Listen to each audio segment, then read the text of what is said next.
What's going on, everybody? Anthony Tay of Tay Vision Media. Welcome to our first episode. This episode, we are starring the beautiful, the wonderful, the multi-talented, faceted, and accomplished Abbyy.irl. Hi, guys. Thank you so much for being on here. If you guys don't know who she is, how old are you again? You're like 21? Yeah. 21, but you would think that she was, I don't know, probably like in her 30s with everything that she's accomplished and everything that she's done. Very, very talented young lady. It's an honor to have her here. Today, we're going to be talking about dating in 2024, which I know you're highly opinionated on, as shown through your TikToks, which is nice. If you guys don't follow her yet, make sure you do. She's as real as it gets. I don't think you plan anything out, do you? You just kind of set everything up? I just talk. You just talk. Yeah, I know. It's like you get on there and it's like you're kind of, it's almost like you're talking to our audience. Like you're talking to us. Like you're not talking, I don't know, because you were trying to tell me one time when I was filming a TikTok, you're like, that's good, but like, I don't know what you said. You're like, don't think about, don't act. There you go. Yeah. You're like, don't act. But anyways, so today we're going to be talking about dating in 2024. Like I said, she talks about it a lot on her TikTok and probably her Instagram too. So jumping right into it, it's 2024. So how do you feel about the dating pool? Like, I know maybe go through your dating history, like your last relationship and stuff like that. Yeah, so I just got out of a relationship. We dated for 7 months. It was so toxic. He's a little bit older than me. Okay. I date a little bit older. I've had 2 really good relationships. One lasted 5 years. When you say a little bit older, how old? So when I was dating this guy for 5 years, he was in my grade. Okay. So same age. He was like 4 or 5 months older than me. And then when I got out of relationship with him, I went 1 year abstinent. And then I met my boyfriend when I was 19 and he was 25. And it lasted 2 years. Okay. Or 18. 18 and 25. Okay. No, 18 and 24. So it lasted, yeah. Okay. So he's a little bit older. Got it. And then we broke up. And then I was, no, did not date. I dated around. Yeah. I had situationships. Yeah. One of them, you know, because you saved me. Yeah. I got locked in a closet. Yeah. Held at gunpoint. Good Lord. Homie saved me because I was babysitting his kids. Uh-huh. And then I moved up to New York, got my identity stolen, domestic violence, fraud, theft, identity theft. The guy that locked me in the closet was 25 and I was 20. By the way, that's not like a euphemism either. Like she actually got locked in the closet. Yeah, and it was like, it's called unlawful restraint to the 3rd degree. Yeah. So you can go to prison. Yeah. I dropped the charges. I just have a protective order against him because he had a kid and everything like that. And I'm like, you know what?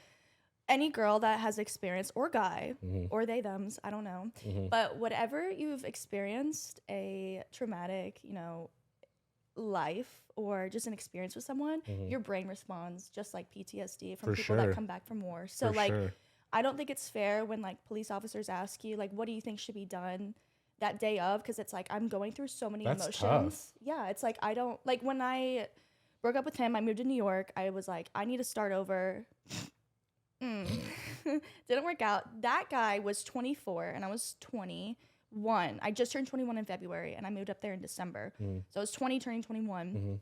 He stole my identity and domestic violence, fraud. He's on house arrest and he's going to go to prison because he has like 9 felonies.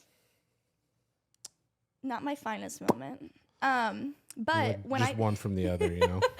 But I am so strongly, I'd like advise people. I always looked at myself like a victim. Like, why am I always going through this? It's like, girl, it's because of you. Like, you're the common thread. Like, you need to change your mindset. You need to heal. You need to understand that people that are healed and they want a non-toxic relationship won't even put themselves in a position. For sure. And be around people that are toxic. Yeah. So this thing is like a blessing. And like my therapist is great. And she's like, you need to look at it in a completely different perspective. And I'm like, you know what? You're right. Like, if I don't want this to happen again, I need to change within. Right. Because I'm just a projection of myself. So when I moved down here, I used to live here, so I moved back. The police officers were like, what do you want from him? And I'm like, I don't want him to go to prison. And I'm like, I want him to go to prison. Is this a dude up in New York? Uh-huh. Okay. So then they asked me that later, and I'm like, it's not fair because it's happened. You guys asked me this, like we were weeks on end. And they were asking me all these questions, and I'm like, no, don't put him in prison. He didn't mean it. And I'm like, no, he meant it. Yeah. He absolutely meant to do For everything. sure. You can't accidentally steal someone's identity, which Right. I do have something to talk about. If Ooh. with the Apple Card, you know what that is? Yeah, yeah. Like the one on your phone. Yeah. Yeah. You only need someone's ID. You don't need their social. What are you talking about? So when he stole that was the first thing he stole my identity. He opened up an Apple Card in my name. Okay. So the Apple Card, you don't need someone's social. Then he found my social, but that happened like a month later. Okay. So you just need someone's ID to open up a credit card. Isn't that crazy? Goldman and Sachs, is that real? Yeah. I need to fact check that. That's crazy. It's insane. What? Yeah. I think that's like the #1 credit card that's going downhill. I think that I read something that they're just not doing good. They're losing money. So Well, good for them. I freaking hate the banks anyways. I don't like, that's another episode yeah, I know. altogether. I'm going all over the place. Yeah. But no. That was my dating. And then I met this guy at the club. I worked at Komodo, and he red flags, like walking red flags. This was after the one in New York. Yeah. Okay. So I was healing. I was like, like I want someone different. And this guy was like he owns a tech company. Mm-hmm. Super nice, super sweet. Much love for him. He's a great person. I just think together he just wasn't a great man for me. Sure. So I think the dating pool in my eyes are pretty limited because I have a pretty high standard. If I date I like guys, like I date for like honestly, I can't even speak. Like hypergamy and monogamy. Okay. So it's really hard when you're young and you like older men because you kind of assume like if you're older, you're going to be more mature. Yeah. No. Well, not always. No. And it's not even just monetary, but it's more like emotionally and physically and mentally. Like I believe a man should like protect, profess, and provide. Sure. But when you can do all three of that for yourself, and like I'm an educated woman, I'm in college, I'm about to graduate, and I make my own money. Yeah. And I can protect myself. Like we go to the range, we work out. Like I don't. It's like you need somebody to like take you out of your feminine energy and like take you out of your masculine energy and put you in your feminine energy. And to that point, I think that's why I opened up this segment the way that I did, because it's like at 21, you've been through what most people will never go through in a lifetime, God willing. And then your recognition of your mistakes to not make them again, except for you made the same mistake twice, once with two people that are just completely horrible people. But I think that's what speaks volumes on like the level of maturity, and then also like meeting your counterpart that can take you out of that masculine energy. Because you're right, nowadays it's easier for women to provide for themselves given the avenues that they have. And with being in the bottle service industry too, like I know that that's a really quick way to kind of push yourself through that. So I mean, I get it, and it's tough. And God rest his soul, the man that meets you and was able to do that, because I feel like he's got his work cut out for him for sure. No, I think a strong woman will always break a weak man. Yeah. And I just end up breaking every man I'm with. And it's not funny. Like, it's really sad because like I date for marriage. I date to like have kids. Like that's my dream. And I want to do that at an early age. Like I want to find like my partner and then like start my life really fast. Yeah. So it's like, yeah. I don't think it's a waste of time, but I definitely think that people obviously put their best foot forward, and they can't even align with what they want to do and be. And that's like the hardest part, and that's where love bombing comes in. So speaking of standards, it's a little bit off topic, but going into what you're talking about, like what are your standards? Like what would you consider like a typical, like what would you look for if you could paint your typical or your perfect male counterpart? What would that look like? Wow. Okay. Honestly, I think I want him taller than me. I'm not really big on height. Okay. My partners were all like 6'2". It's a pretty good age. Well, you're like 5 foot. How I'm tall are you? 5'4". Are you really? Yeah. Oh, I didn't know you were that tall. Yeah, I just have little legs. But I don't really care about height. I want someone that is in the gym, because I'm in the gym. Right. You have to have common grounds. I don't really care color. Okay. I don't care. Personality's big. I want someone that is funny and emotional and intelligent. I'm a sapiosexual, so that means that you're only into intellects. Right. And then I'm demisexual, so that means I have to be in love to like have a sexual urge. So I'm a hopeless romantic. Yeah. One of the issues that always came up with my past is that I have a lot of long-term goals, so I won't get into short-term gratification. So like addiction, I will never date someone with an addiction. He just indulged in things. Okay. He had an addictive personality, and I thought I did too, but I just like doing things because I'm into entertainment. Right. Like I love entertaining. Yeah. That's why I was so good at bottle service. Yeah. And I feel like that's why I'm good at social media, because I can just put on a show. Yeah. And like I'm truly myself. It's just you though. Yeah. Yeah. It's not a show. No, it's just me. I'm good at it. Yeah. So someone that has mental fortitude is something that's huge for me, because I don't give into that. Like I've never tried a drug. I never will. I haven't even smoked weed. I don't vape. I used to vape in high school. Oh, you're missing out. Sorry.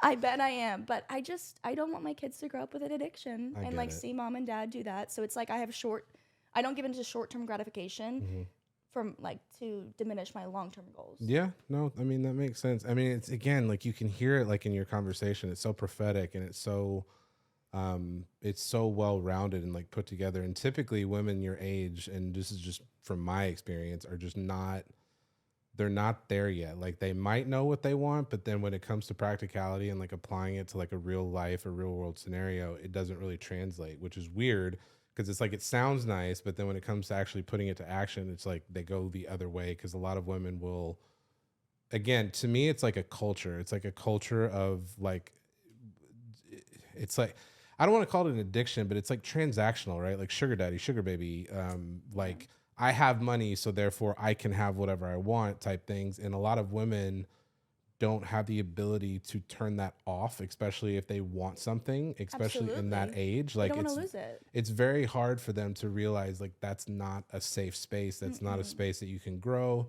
That's not a space that you can really learn anything. It's just going to be transactional. Like I need, I give, and it's a constant repeating cycle. But it's nice to hear somebody that's in that age bracket speak with intention and like purpose, which is really nice. I don't have a sugar daddy. I never have. I know, but it's funny how people think you do. Oh, everyone, even his wife, love her. Her name's Corey. She slides up and she's like, "Who's taking you these places?" Yeah. I was like, "Babe, like I'm taking myself. I took my mom to Europe. I took my ex to Europe. I ended up paying for everything. Of course. And then I had someone steal my identity. But I'm going to Turks and Caicos. I'm going to Tulum. I'm taking my dad for his birthday in March to go see the Northern Lights. Like I make good money. Like social media, I tell everyone to get in it. If you're in high school and if you're in college, do it. If you can, or if you're 21, I started bottle service when I was 20, only because of my social media and like I was acting obviously a little bit older. Sure. Do bottle service. Yeah. Like that is a gateway for you to meet some great connections. I met you guys. Yep. I have met so many great people. And if you can not give in to like temptation, if you are someone that's well-rounded and like can say, this is what I want, I'm only going in here for promotion of myself, I'm going in here for intent to like meet people and network, then you will not get into like the drugs, the alcohol, the boys. Like I have never hooked up with one. I guess my ex-boyfriend, he did get bottle service. Yeah. That's the only guy I ever been with and slept with that was in bottle service. And, you know, I'm never, ever, ever going to meet a man at a club. I'm like, I have had my fair share. Yeah. I see what y'all do. Sure. And my clients had girlfriends and wives, and I'm like, you're really gross. Yeah. But that came into like short-term and long-term goals. It's like I need someone that has long-term goals. Yeah. I have more. Addiction, we talked about that. Self-growth, oh my God. Therapy, being in that and wanting to, you know, we only have one life. We need to, I need personally to understand like every part of like my icks and be like, I'm trying to grow emotionally and physically. I want to break my my generational trauma. I don't want this to happen. I want to be a better person. I believe in karma and dharma, very spiritual. So I'm like, I want to put out the best version of myself. Yeah. And I want my partner to do the same. Yeah. And that was one thing that my relationships didn't work. Like the 2 years and the 5 years, it's like I kept on growing and they kept on being stagnant. And that was nothing bad with them. They just weren't there yet in their spiritual growth. And that's completely fine. Yeah. But wow, those are the big ones. Oh, integrity and lying. I hate liars. Even if I fucked up, like I've never cheated. My ex cheated on me, like the most recent one. And it the most recent one cheated on you? Yeah, it was so bad. That's bizarre. I mean, I've got a side note to that, but keep going. But like I like to think, even like with the hard things, because I had someone in our relationship, he would buy me bags, and he would like he was a client, and he would just buy me bags, and we never did anything sexual. He was just like, it's a gift to be in your presence. It's a gift to have your number. It's a gift to be around you. So I'm gonna pay for your time. Yeah. And he bought me like a Dior bag, and that's the only gift I've ever received from a man. Yeah. And I don't want to, because I'm never gonna put myself and be like, I owe you anything. Ooh, yeah. And that's what I meant too about like the whole transactional thing. It's like if a man pays for your time, it's a natural response. It's like ownership. It's possessiveness. It's like, I owe you. Now I pay for you. Now you owe me something. And it's like, I don't know. I have a totally different take on the whole like transactional nature of relationships, especially with like older men, younger women. That's like a whole different segment. But kind of segueing into like bottle service, nightlife stuff that we've kind of discussed, and like being out in the industry, like what is your, so I have a personal take on this, but what is your opinion on like going out without your significant other while you're in a relationship?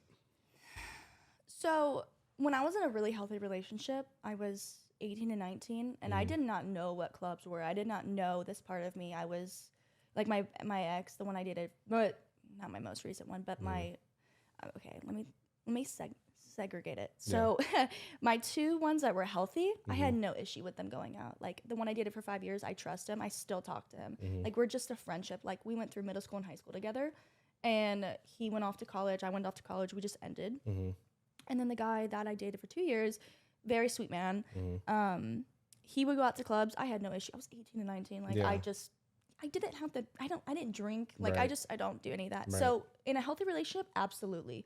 You do that. If I'm your home screen, if you look at other girls and you like, it's weird. Like it's a touch of narcissism for me. Okay. I like when women look at my man, but I like when my man doesn't give them the time of day. Like I want my man to be looked at and be like, her boyfriend does not follow back these girls that don't follow him. Yeah. Her boyfriend only like posts her, only does this, shows off her, treats her like a queen. Like I want him to be like put on a pedestal in other people's relationships and cause drama and be like, this man treats her so well. You need to step up your game. Yeah. So I think if you're in a non-toxic relationship and it's very healthy, it's loving, it's trust through and through, absolutely go have fun, because on the receiving end, I am so honest, and I have so much integrity, and I will never cheat. I will never give into obviously short-term gratification. Right. I don't even look at men when I'm in a relationship. Like I'm like, oh great. Like as a bottle girl, I came up with a lot of issues, and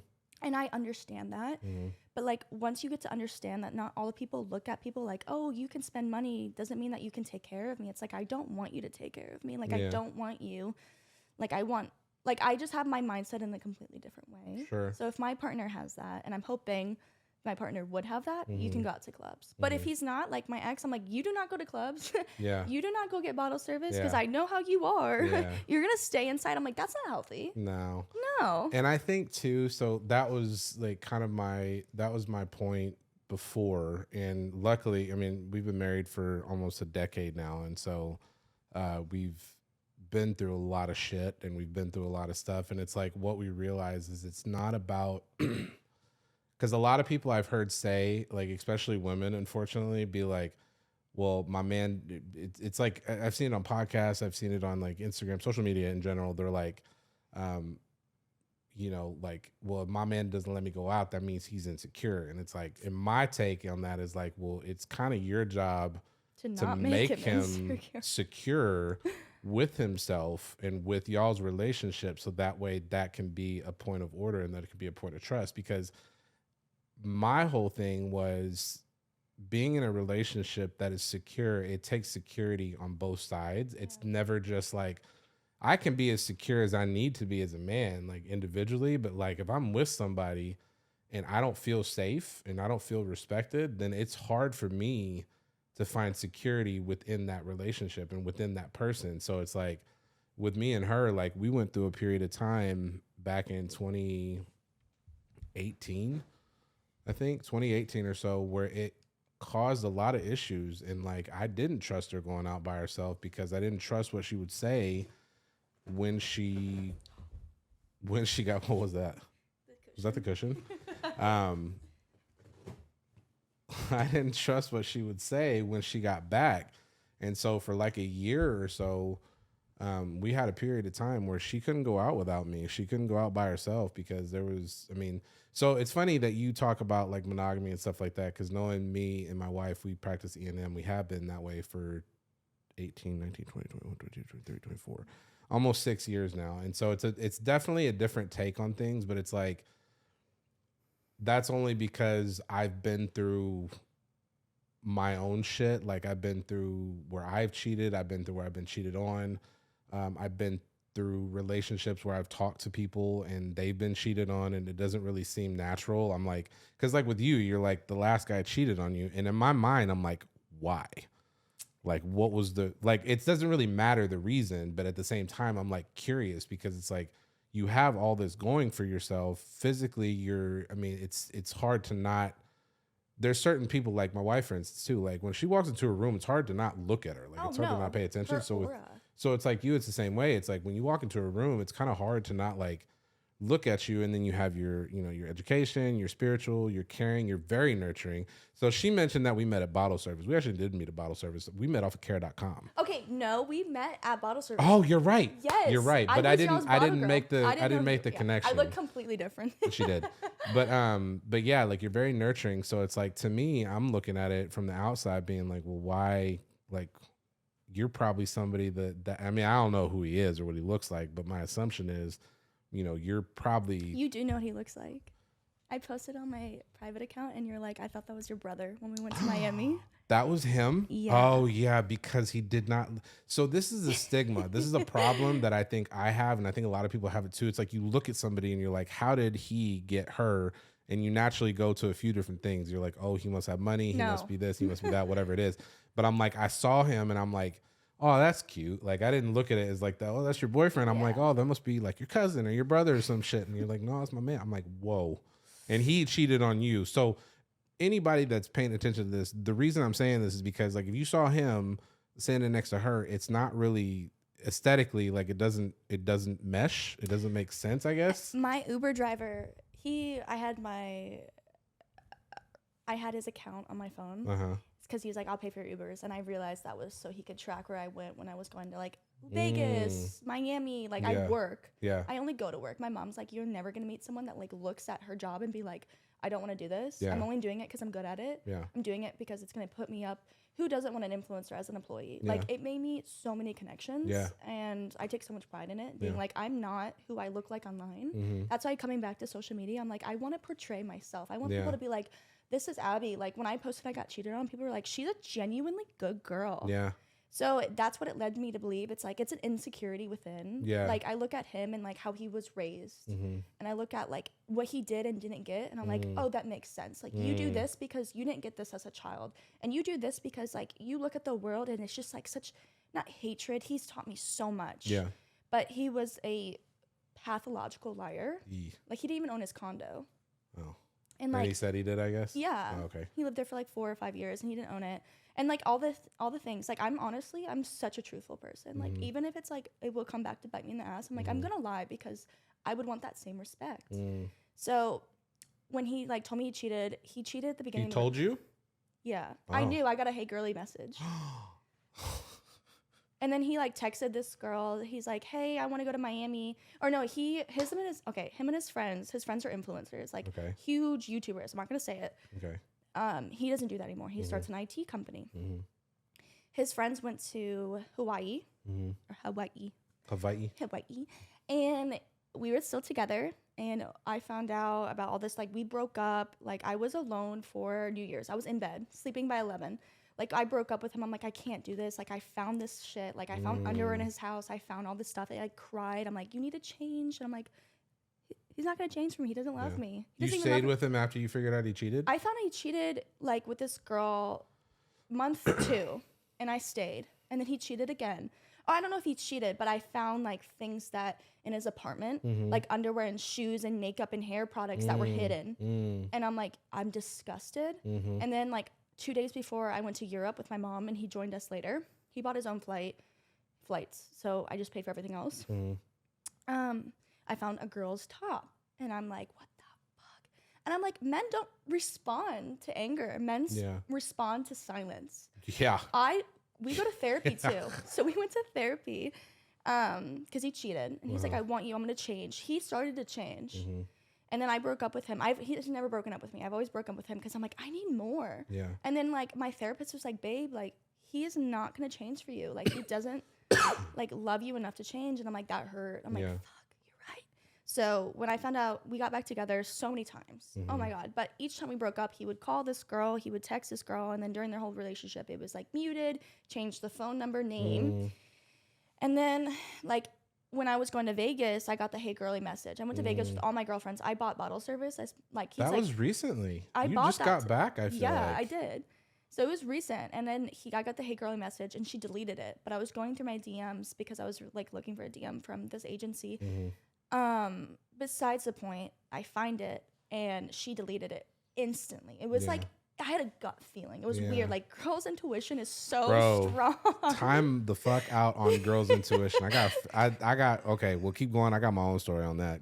But keep going. You got the hey girly message in Vegas. Yeah.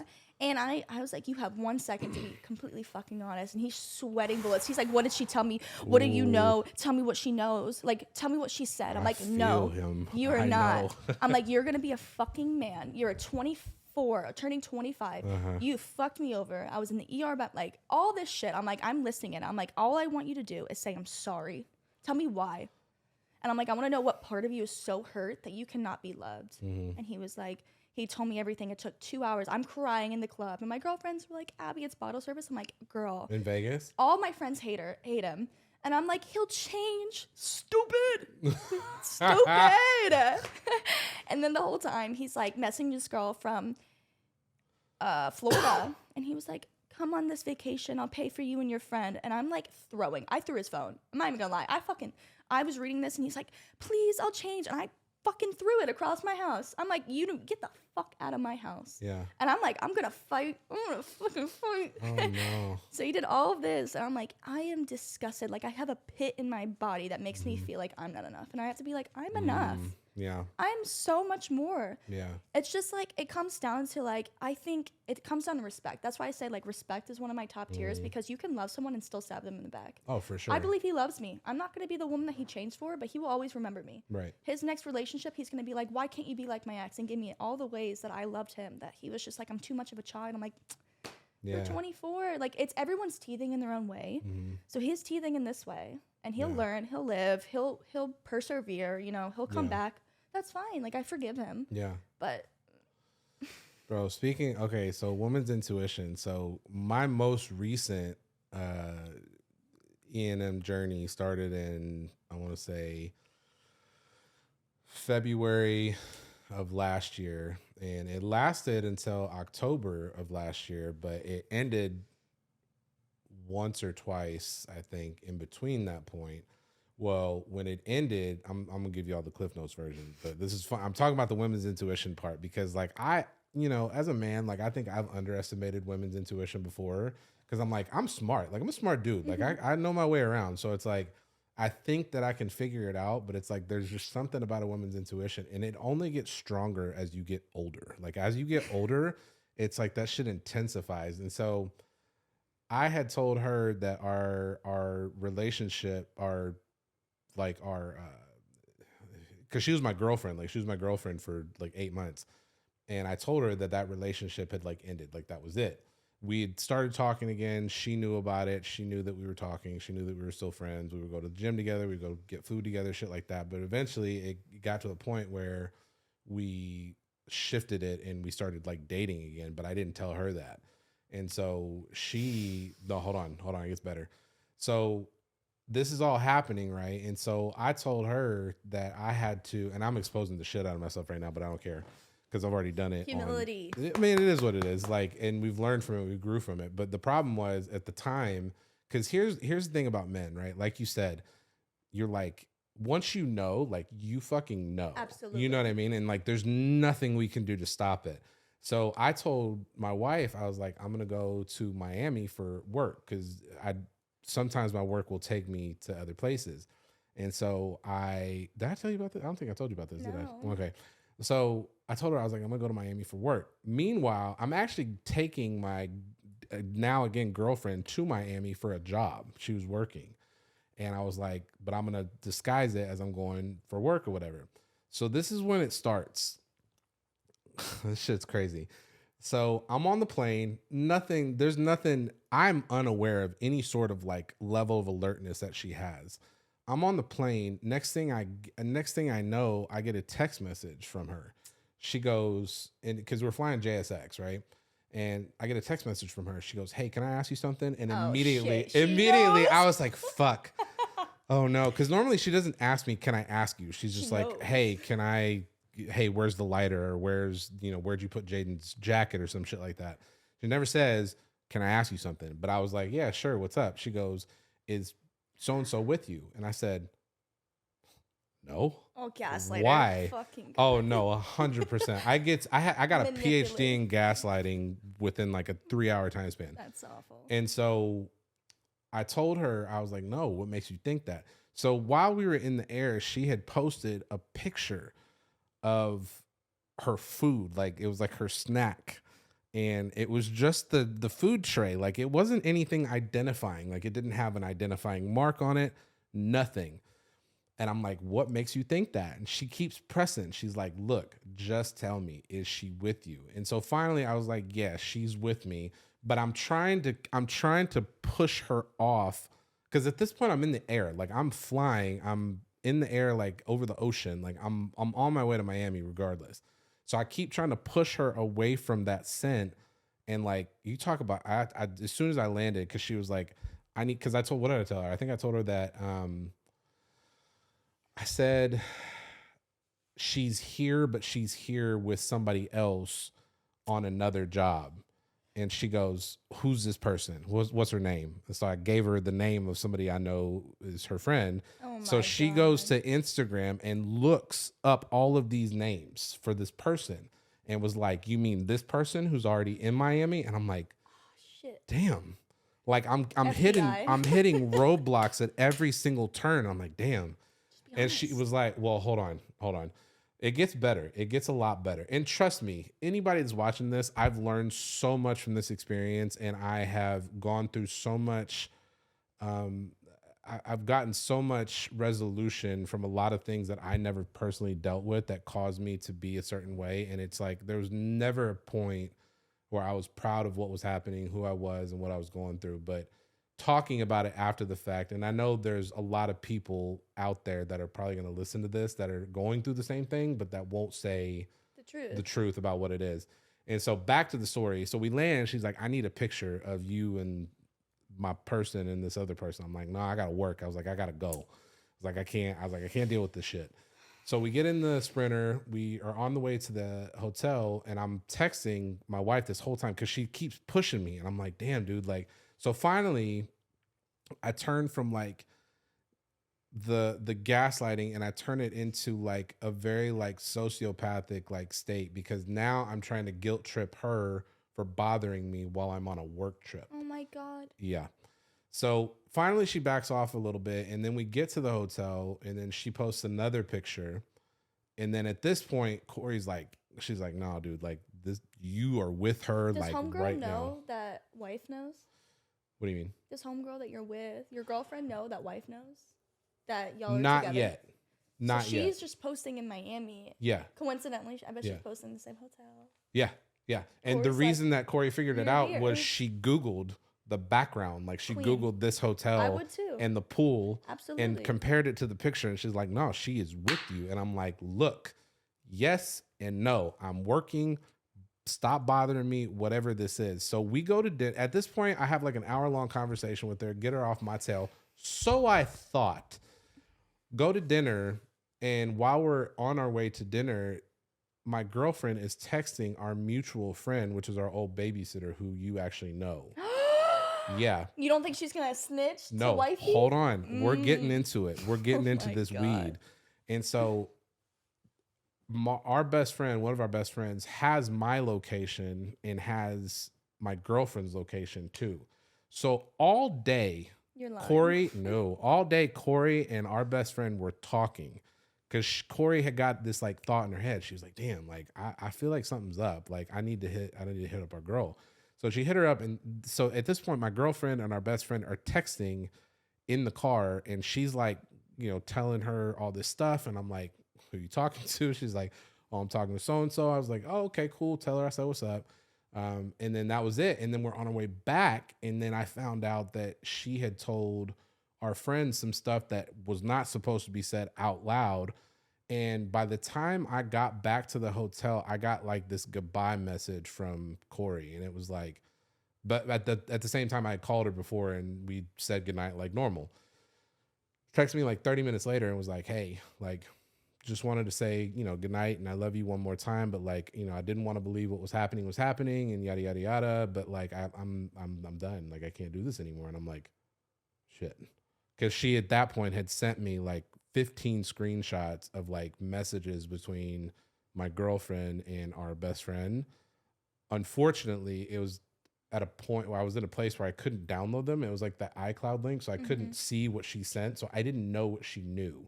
I knew she knew that I was with my girlfriend. I knew she knew I wasn't there for work. I just didn't know what the extent of that she knew. So finally I called her.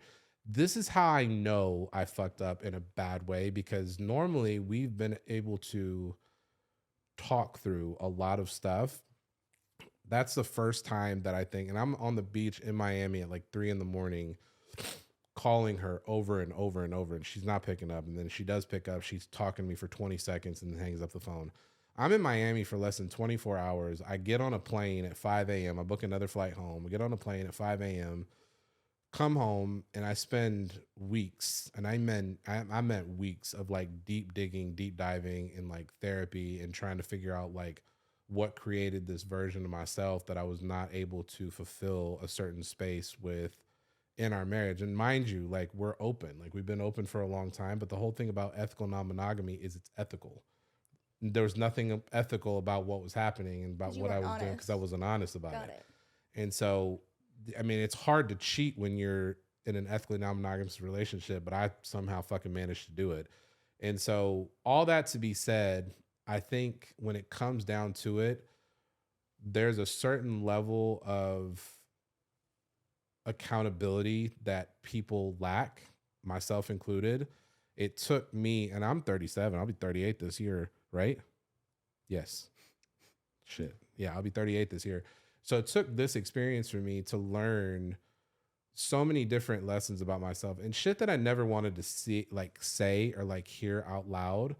But it's like I needed to hear it so I could heal from it and I could like figure out like how to move forward with it. Cause like the thought of losing my family like terrified me. It was absolutely terrifying. But you're talking about like, and I know a lot of dudes out there will do the same shit, like the gaslighting, the fucking narcissism, the sociopathic tendencies and stuff like that. Like that shit at the end of the day makes you, and this goes for girls too, it makes y'all look stupid. Like it makes y'all look dumb, because I looked at myself, I replayed the conversations in my head and I thought, how foolish do you sound talking about myself? Absolutely. Like, because I heard myself and I heard myself having those conversations with my wife, who I love dearly. And I thought, like, how stupid do you sound? Like, you're caught. She knows. Just and now honest. You're looking like an idiot trying to explain your way out of it. Yeah. At the time, the reason that happened for me was because if in my mind, if I was caught, I was going to be caught to the extent that she knew. I wasn't going to be caught all the way until I knew that I was caught all the way. No, dead ass.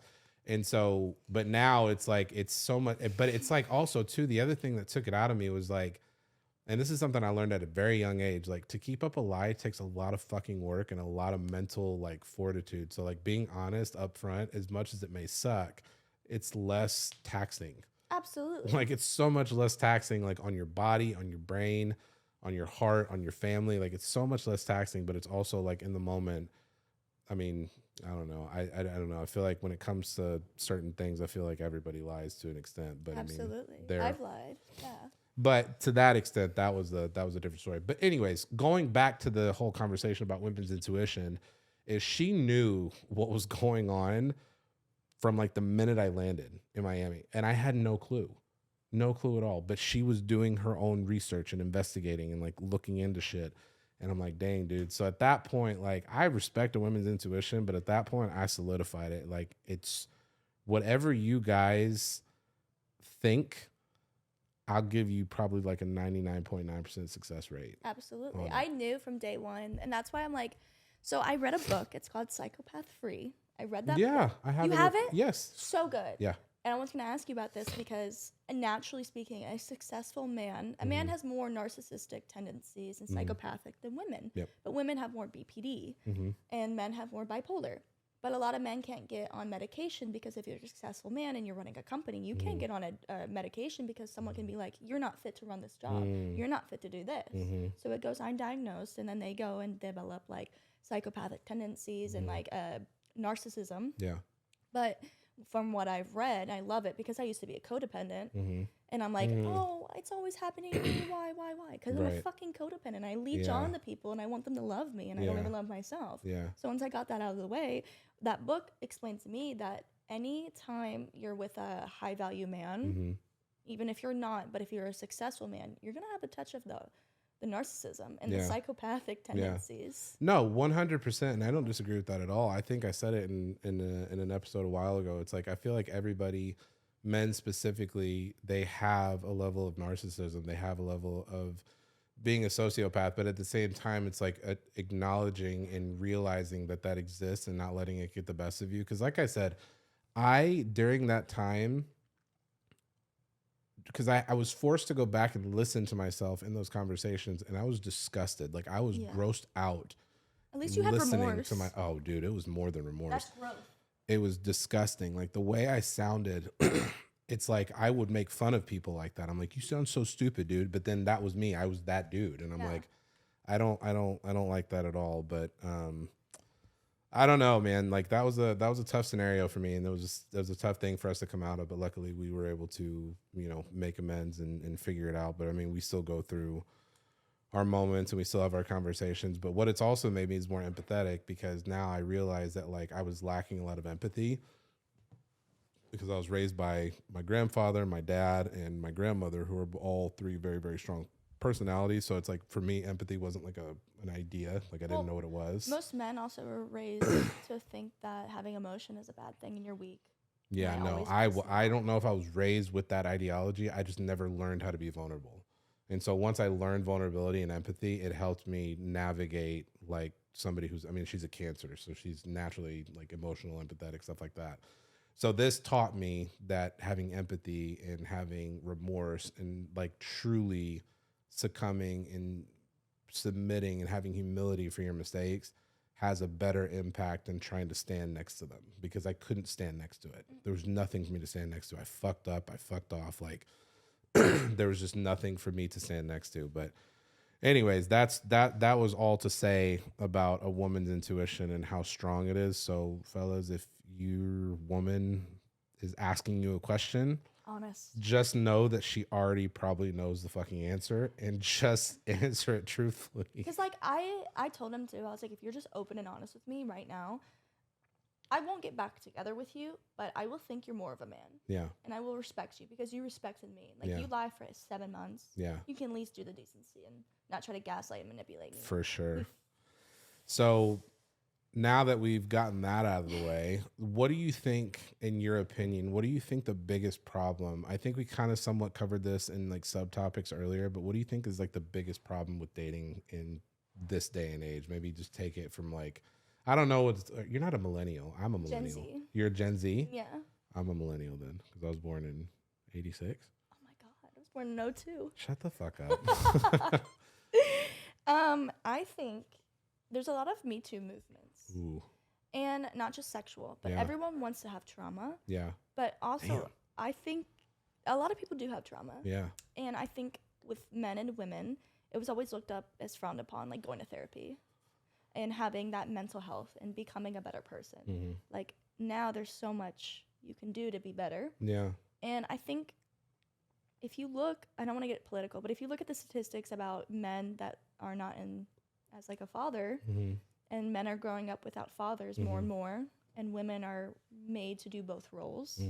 I'm very traditional. I believe that a woman nurtures and is at home with the kids and takes care of the man so the man can come home and like be in a loving environment and leave everything outside and come home to a family that just loves on him and like looks at him like Batman. Like he can do it. My dad can do everything. Like my husband can do everything. Like all that stuff, and give him all that validation to know that as a man that he's doing everything right. Yeah.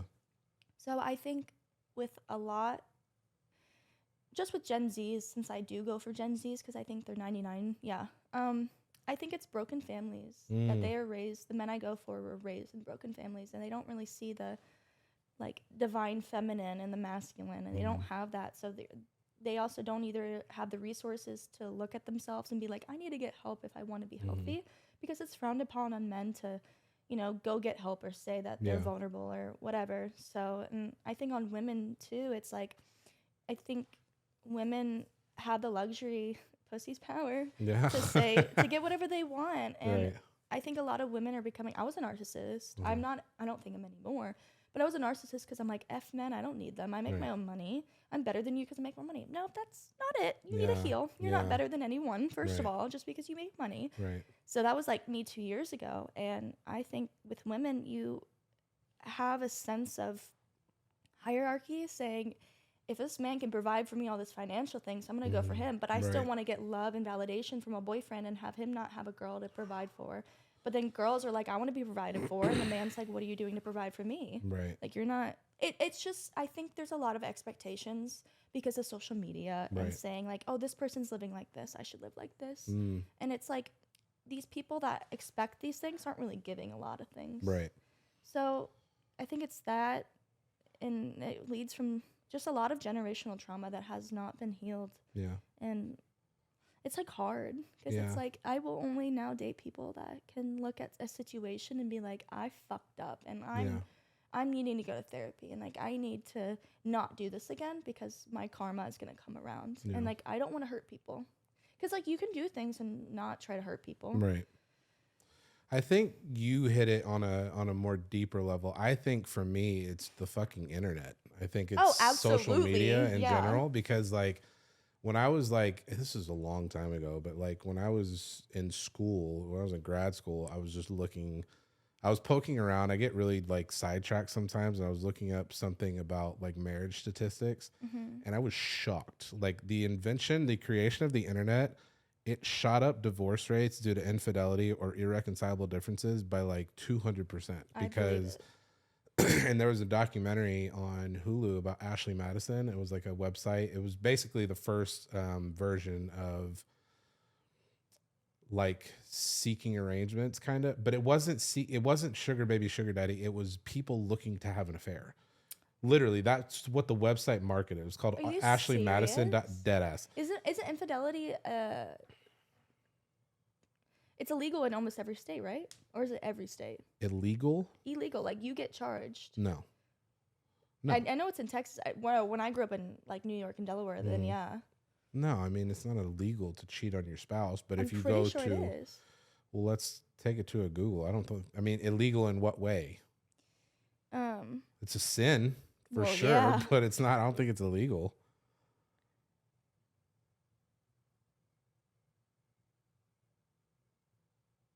What do we got? Yeah. Adultery laws are most commonly found in conservative states. It's illegal. So it's a felony in Oklahoma, Michigan, and Wisconsin. What? And in 14 states, it's a misdemeanor. I told you. Shut the fuck up. Are you serious? Yeah. Let me see.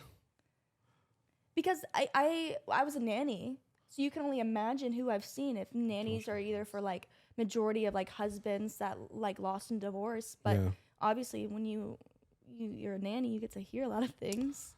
And holy shit. That's why women get appointed to like so much money. Like I know someone, I'm not gonna name drop him, but he owns 3 different practices. Like he's a periodontist and he owns 3 different practices, and he's worth like $8 or $9 million. He's still married to his wife because if he divorces his wife gets everything. That's crazy. In the state of Texas. It's insane. As she should. Yeah. You cheat on her when she's pregnant? Dude, I'm tripping. That's crazy. I got to look more into that. I did not know that. Yeah.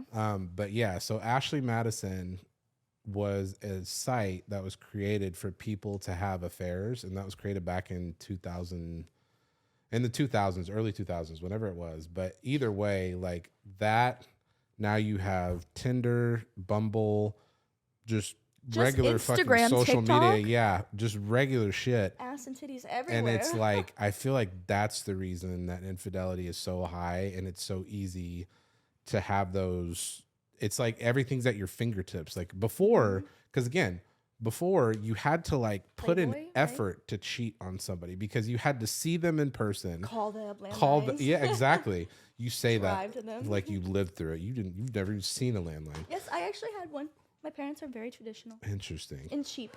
And so, but yeah, so it's like back then you had to put in a lot of effort to cheat on your spouse, but now you don't have to do anything. You have to wake up, roll over, and get on your phone. Exactly. It's micro cheating. That's what a lot of people are labeling it. And I'm like, micro cheating is still cheating. It is. Like if you're gonna be, oh my god, that's why it's so hard being a bottle girl. I think too. And it's Yeah. like I had to look at myself and be like, why can't I find a person? It's like if we're being honest, like who wants to date and marry a bottle girl? Yeah. Very few. It's not because it's like I'm not saying it's a disgusting industry to be in, but I think if you're looking for a husband, you can't find it at the club. Mm-hmm. And that's what I want. So I was like, we're gonna exit from that. Okay, so we're back. So I think we were talking in general just about how easy it is. You're talking about micro cheating. It's interesting. So social media has been a point of order in many of my relationships. And you mentioned earlier, and we'll spend just a brief amount of time on this, but you mentioned earlier about how like showing off on social media has like a very like hard space for you, meaning like it's something that you value like the showing off aspect of your person. Absolutely. My take on it, and I think this is also just because I grew up without it, is I show my gratitude and my gratitude and my appreciation on a regular basis. And now here's the thing. I don't, it's not like I don't understand like the need or the want or desire to have validation via social media, because it shows the world that like you're proud of who you are, you're proud of who you're with, so on and so forth. But it actually caused issues with me and her early on in our relationship, because I would post her every once in a while. She would post me every once in a while. I never thought anything of it. I never had a reaction to it. I was just like, oh, okay, like that's cool. But I never made it a point. I was never like, hey, you should post me. Like I was just like, it is what it is. I found out later that for her, it was just a point of security. Like it made her feel more secure with us, but I didn't see it at first. I'm like, well, why the fuck does it matter so much? Like I show you I love you every day. I was like, I got you roses on a Tuesday because I love you. And I cooked you dinner on Friday because you said you had a long day. You know what I mean? Like I did all those things because I'm like, that's how I love you. That's my love language, and how I share my affection with you. With her, she was like, yeah, those are nice, but like, this is something that means something to me. Like, and it's not, you don't have to understand it. Like, but it's just something that means something to me. And I didn't get it for the longest time. And so now that I've realized it, now I post her a lot, but it's like, I feel like a lot of people. It's because people know. Like my thing is that I don't want to be posted like on your feed. Like maybe for like a nice birthday dinner, like whatever. Yeah. I want to be kept private, but not a secret. I don't want my face. Like he would post like at the end. He didn't post me at the beginning because he was cheating. Yeah. Makes sense. Yeah. And that's fine. Yeah. But I want to be posted like us holding hands. Yeah. I want bitches to know that That's you're cute. yeah, like don't show my face. Yeah. I'll show you. I show the flowers you get me. I post TikToks about you. We post TikToks, all this shit. He had 9 phones, and everyone's like, he's cheating. And I'm like, no, he's not. I'm like, fuck. They were right. Fair enough. And, you know, I want to be kept a private, but not a secret. And that was the thing with social media, because I am an influencer. I hate calling myself that, but I do make money on social media. And I want everyone to know that I have a man. Yeah. I've lost like 8,000 or 9,000 followers on TikTok because I posted about my man. Yeah.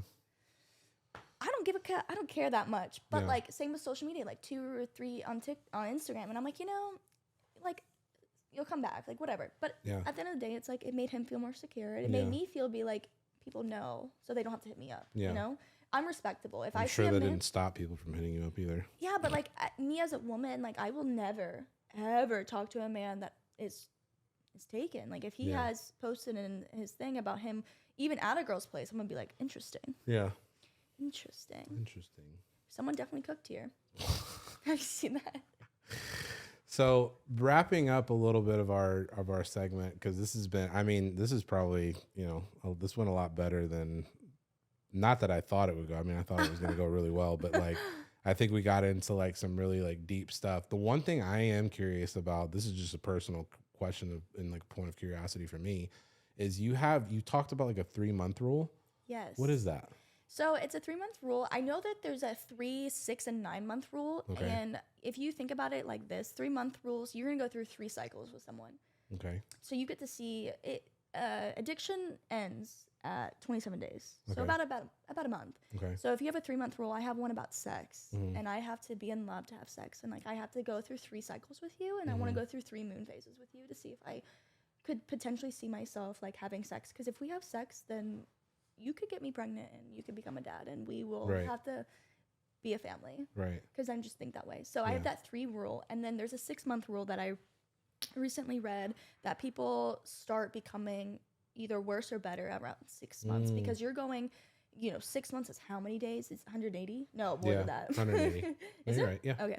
So you're going through how many days? You're going through half a year with someone. Yeah. And they're either going to continue to try and be their best, or they're going to continue to see if they can fuck you over or manipulate or gaslight or sneak this in and stick this in. So that's when a lot of relationships die. From my, it's a Facing Codependency by Peta Melody is a really good book for codependence because that's a form of addiction. So that was a really good book. And then there was a 9-month rule. That a 9-month rule says if you can make it through like the 3 months rule, which is supposed to be the most loving time, like love bombing. That's when love bombing stops, Right. like 3 months. And then 6 months is like when he or she is either going to be like, I want you and I want this to work, and we're going to continue to be like normal and not give in because you have more pull and I have less take and X, Y, and Z. Then the 9-month rule is saying that if you can go through 9 months and you can go through like everyone's good and bad, and depending on how you resolve conflict, 9 months can determine if you guys can get married. Interesting. It was really interesting. Because now I'm like, I made a TikTok because my dad's like, maybe you should just stop sleeping with people. And so like 6 months, like my body count's pretty low. Yeah. I've only had sex with people that I was like in love with or like in a really good over 3-month relationship with. Sure. And I'm like, I think I just might be celibate until like we say I love you. Yeah. And I feel like I love you. Yeah. But there's a difference. I wanted to go into this. I don't know if you agree with being in love and loving someone and loving yourself. Like I was taught in all my bad relationships how to love myself and walk away and say I deserve more. But my good relationships, I was always taught how to love someone else. And that was the most feminine I've ever been in my life. Yeah. No, I agree with that wholeheartedly. I think also too, I think that's a great outlook on things. I think that's the other thing about like generational dating. I feel like people want instant gratification. What did you say earlier? You were like short-term gratification. So it's like people that I know that will, I can kind of speak on it like in an educated way because me and my wife met and we moved in with each other like a week later. And no, it was quick. Dead ass? It was so quick. But I just knew, you know what I mean? Like I dated for the longest time and it's like, I knew my preferences. I knew what I wanted. I knew what I needed, how I needed it. And I didn't know how it was going to go. I just knew I didn't want to be away from her. Like I knew I wanted her to be close to me every day. Like I knew we were going to see each other all the time. I knew we were going to see each other every day. So I was like, why don't we just move in together? And she was like, absolutely, let's do it. And then we got married less than a year later. And then we had Jaden, our first. She was pregnant when we got married. So it's like, Really? yeah, and it happened so rapidly. But the thing is, and this is what I've learned, like I said, we've been together almost a decade. Nothing that I'm trying not to speak on the age old adage, but like we have been through so much and we did not know because we went through a phase too, where it's like, we never got to date each other. And when I say that, because we got married in under a year and then Jaden was born a few months later. So we dated for a very, very short period of time, like 6 months, maybe. Then after 6 months, I proposed and then we figured out we were pregnant. So then we moved up the wedding. And then after that, we were parents. So it's like, we never really got to date each other. And so it's like, as the years rolled by, we created distance, we created space, and we were like, why the fuck is there so much space between us? And then I started going to therapy, and then she was like, well, maybe it's because you guys never got a chance to date each other. You guys never got that time. Because it's like people that, get together that are married. I know people that have been married for 5 years, don't have kids, and it's like they wake up on a fucking Tuesday, and they're like, hey, let's go to Europe on Friday. My sister and her husband have been together 10 years. They just got pregnant. I don't know if I could say that, but it's really, they've been married for like 5. And I'm like, y'all don't want kids? And she's like, fuck No, I'm going to Europe. She's like, I want my Chanel bag. Exactly. So it's like, and people have people have that reality. And then it's like, you know, there's people like you who date for marriage, and it's like, you have a very specific plan and a very specific purpose. I think I've just realized that after being together with somebody for almost a decade, that it's like, I don't know if there's prep work that you can really do for that. So 3, 6, 9, 12, it doesn't matter. I mean, that can happen in that time period. But then after that, it's like you insert, you know, you can't be a parent in, you know, 6 months. Like, but once you add a kid into the mix, the dynamic changes, Absolutely. the energy shifts, the attention shifts. Like, we went through phases where we felt like we weren't getting enough from each other because we were focused so much on the kids. So then we had to be intentional about like our time together. Like, that's how we are now. Like, literally now, and this is something that started in December, 6 to 8:30, we don't have our phones.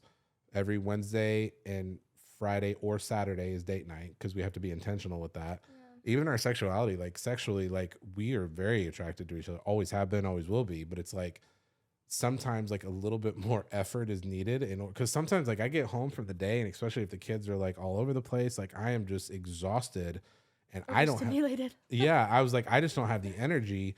And like we went through this the other day. She was like, you know, obviously like I knew what she wanted, but it's like I was on the verge of like I was almost passed out, and she came and put her hand on my chest and like put her hand on my crotch. I had pants on, and I was like, oh.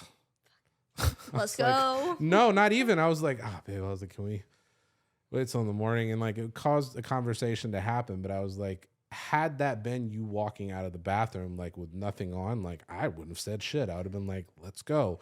Because in my you know, as a man, I'm stimulated by visual like cues or whatever. But either way, all this is going on to say, I mean, the 3, 6, 9, I think that's a great like idea. I think for somebody in your position, especially as young as you are, like knowing what you want and how you want it and stuff like that, I think that's a great strategy. I don't know if a lot of people have the discipline for that. Not even that. People just don't know. It's like people just want to party and drink and fuck girls, and girls want to have sugar daddies. And it's like, I think it's just really hard to find that one person that's in the 0.0%. Because I think I'm in the 0.0% of my 0.01. Yeah. Of my age. And not just monetarily, but like physically, emotionally, mentally, like spiritually. Like I just think I'm just above. Not everyone, but I just think I'm above average in a lot of ways. So it's like if I date for hypergamy, which is someone being better than you and like smarter than you physically, like have more resources, it's like if I'm in 0.01, I need someone to be 0.001. Yeah, for sure. So it's like it's hard to find someone because 30-year-olds, oh my God, they're like the 30-year-olds when their frontal lobe is fully developed, they can give me everything in life. But I'm like, I mentally cannot date someone 10 years older. Yeah. Because I'm like, you're born in like this guy who's like perfect. He was born in 87. Okay. And I'm like, you're just too old. And he wants kids and he wants this and he owns 3 companies and he's a multimillionaire and he's so spiritual. He's traveled the world and like whatever. And I'm like, what is your body count? Because it matters. No. 67. I was like, that's a lot. Which is not fine because men like conquering, and I understand that. Yeah. But it's like, you were married for 7 years. How is it 67 if y'all got married at 19? Yeah. You like, see, like that's me. Someone like, people think I have really high body count. I'm like, I don't.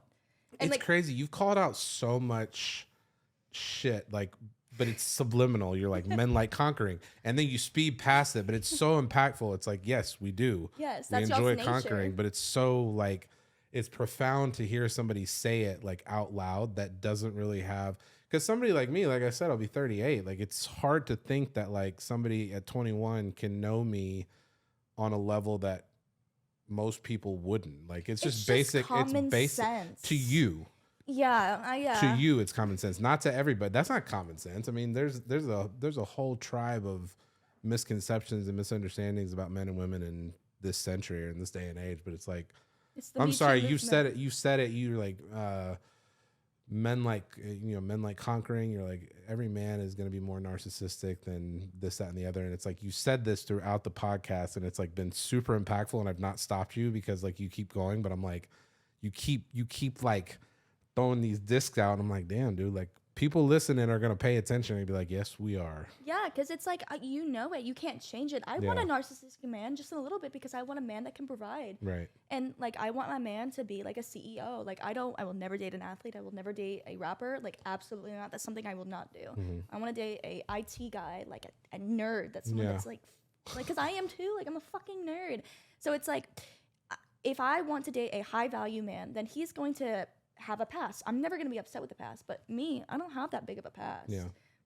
I've been with 6 men. Yeah. I've been with 6 men. My past is not that, I can count it all under one hand. And 2 hands, you mean? 2 hands. 10 fingers, Abby.